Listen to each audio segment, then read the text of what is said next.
Saudara-saudari terkasih, apakah saudara sudah memulai hari ini dengan penuh sukacita dan punya niat untuk berbuat baik meskipun kecil? Semoga Tuhan memberkati niat baik saudara. Hari ini kita semua bersukacita karena kita mempunyai paus yang baru, Habemus Papam. Dia dipilih oleh para kardinal dalam konklav.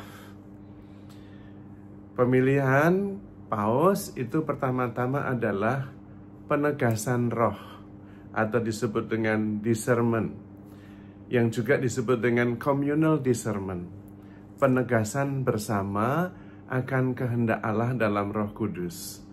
Jadi suasananya doa, bukan hanya voting, bukan seperti itu. Tapi dalam doa dan bertanya ke dalam hati masing-masing, lalu mencoba menegaskan bersama dengan saudara-saudari para kardinal yang lain. Dan di situ Roh Kudus bergerak. Ketika ada pembicaraan yang seringkali disebut dengan murmuratio, ngobrol-ngobrol tetapi atas dasar roh, muncul rasa damai ketika ada nama yang dikehendaki Tuhan. Pada waktu itulah kemudian dinyatakan penegasan bersama itu. Dan biasanya ketemu, karena memang yang menggerakkan adalah roh yang sama. Dan sudah terpilih seorang kardinal yang menjadi paus, asalnya dari USA, tetapi lama berkarya di Peru, Latin Amerika.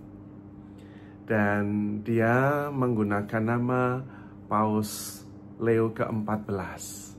Saya menduga pemilihan nama ini karena beliau ingin melanjutkan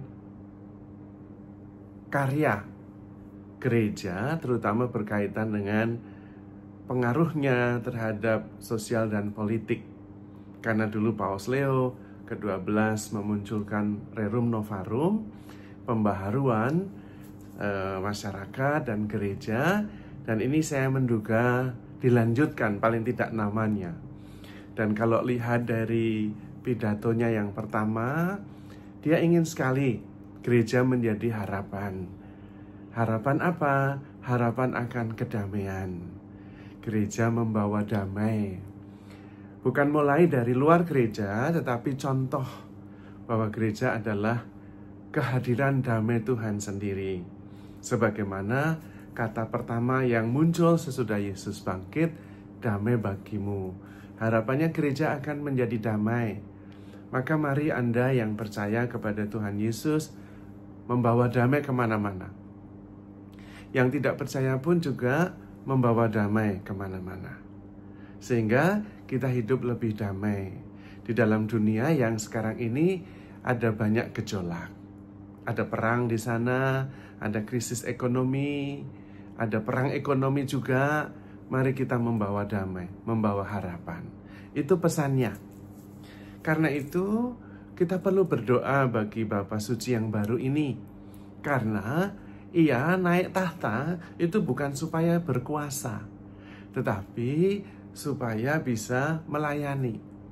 Para paus disebut servum servorum Dei. Mereka dipilih untuk melayani. Dan ketika dia menjadi pemimpin, menjadi paus, semua mata tertuju kepadanya. Dan dia harus membawa kedamaian itu, membawa harapan itu secara nyata. Tentu tantangannya luar biasa besar. Maka kita perlu berdoa. Saya membayangkan beliau juga pasti menangis. Menangis bukan karena bangga terpilih, tetapi dia melihat bahwa semua pemimpin gereja pada akhirnya harus mengandalkan Tuhan sepenuhnya dan melayani semuanya. Dan dia harus berpegang pada kebenaran yang seringkali tidak mudah untuk dipertahankan. Apalagi ketika dunia nampaknya sedang tidak baik-baik saja. Maka doa kita sangat diharapkan. Dia melangkah ke tahta kepemimpinan gereja tidak sama dengan naik ke tahta kepemimpinan politik yang lain, yang bisa memerintah, yang bisa mengambil keputusan sesuai dengan apa yang dia kehendaki. Tetapi Bapa Suci harus mengambil keputusan tetapi sesuai dengan kehendak Allah. Dan seluruh hidupnya akan menjadi proses pencarian kehendak Allah, bukan hanya bagi dirinya sendiri, tetapi bagi seluruh umat manusia, bagi dunia ini. Dalam kerendahan hati sebagai pemimpin yang melayani, maka sungguh tidak mudah. Pasti beliau membutuhkan doa-doa kita. Maka pertama-tama jangan sorak-sorai, jangan lompat-lompat mempunyai paus baru. It's okay. Tetapi terutama harus berdoa, bersyukur, bergembira, dan kemudian mendukung dengan menaati apa yang diajarkan, terutama visinya untuk membawa damai. Karena gereja harus bisa membawa damai kepada dunia ini. Damai yang berasal dari Tuhan, yang tidak akan terbenam oleh tantangan yang ada di dunia ini. Dan di situ dibutuhkan kekuatan iman, keteguhan hati untuk terus mengasihi, dan terbuka untuk menerima bimbingan Roh Kudus.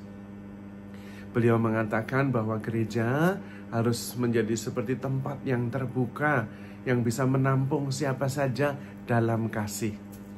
Saya sangat senang dengan pernyataan ini, karena pada dasarnya Allah adalah kasih, kita adalah kasih. Mestinya gereja yang adalah tubuh Kristus juga menunjukkan kasih itu, menyambut dan menerima siapa saja dalam kasih, sehingga yang ada hanya damai sejahtera, damai sejahtera, damai yang diperjuangkan, damai yang bukan hanya diterima, tetapi diusahakan di semua level, supaya memang kita bisa hidup dalam kedamaian dengan siapa saja. Tidak semudah yang dikatakan tentu, karena kedamaian ini adalah kedamaian yang sejati, bukan hanya kompromi kepada kejahatan, sehingga tidak perlu terganggu. Damai dalam arti damai sendiri, tidak terganggu oleh kejahatan. Tentu tidak. Tetapi berjuang terus supaya bisa damai untuk semua orang. Untuk yang berniat baik, juga kadang-kadang yang tidak berniat baik harus membawa damai. Semua diajak, tidak ada yang dieksklusikan, karena semua dikasihi Tuhan. Tentu tugas ini maha karya, maha besar, yang membutuhkan kekuatan, keteguhan iman, dan cinta yang tanpa batas. Dan untuk itu kita perlu berdoa, supaya Bapa Suci kita sungguh-sungguh bisa mengarahkan kita semua kepada damai yang dikehendaki Tuhan. Supaya kita terus berpengharapan, berziarah bersama, berjalan bersama dalam pengharapan menuju dunia yang damai, yang sejahtera, yang penuh cinta kasih. Bisa mengatasi banyak persoalan yang membelenggu umat manusia selama ini. Maka mari kita satukan hati, kita pupuk cinta kasih di dalam diri kita, dan kita terus berdoa serta mendukung Bapa Suci kita dengan doa dan cinta kita. Maka saudara-saudara terkasih, mari kita bersyukur, kita bersukacita dengan berdoa dan mendukung seluruh rencana baik Bapa Suci kita. Tuhan memberkati.